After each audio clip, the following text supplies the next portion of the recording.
High, একটু interview দিব। Interview যদি চাকরি না হয় তাহলে দেন। চিন্তা নাই, খুব ইজি কোয়েশ্চেন। ইজি কোয়েশ্চেনের সবচেয়ে বেশি কঠিন হয় আপু। আপনি শপিং মলে একা নাকি কারোর সাথে? বডিটা একা, বাট মেন্টালি ইএমআই আর ফিউচার নিয়ে ঘুরতেছি। ইএমই?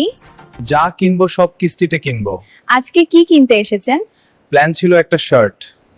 বাজেট কত? বাজেট ছিল 100, দোকানের ভিতরে দুকেশে তাপান হয়ে গেল। আপনি দামাদামি করেন? না আপু, আমি শুধু একটা প্রশ্ন করি, ভাই লাস্ট প্রাইস কত, তারপর নিজে সব থেকে বের হয়ে যায়। শপিং মলে সবচেয়ে বিরক্তিকর কি? প্রাইস দেখে নিজের কনফিডেন্স কমে যাওয়া। আর সবচেয়ে ভালো জিনিস? এসি বাইরের গরম আর মনের টেনশন, দুইটাই টেম্পোরারি ভুলে যাই। এখন যদি কাউকে সাথে আনতে পারতেন, কাকে আনতে? যার পকেটে টাকা আছে। গার্লফ্রেন্ড হলে? গার্লফ্রেন্ড থাকলে আমি এখানে আসতাম না, ডাইরেক্ট কফি শপে যাইতাম, কম খরচ বেশি ফিলিংস।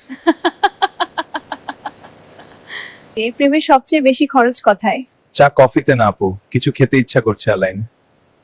আপনার মোটে ছেলেরা শপিং এটো বই পায় কেন? কেন এখানে জাস্ট দেখছি মানেই কিনে ফেলা হয়ে যায়। লাস্ট কোয়েশ্চেন, শপিং মল জীবনে কি শিখায়? শিখাই যে সব ইচ্ছা পূরণ হয় না, দেখে খুশি হওয়া যায়। Romantic answer.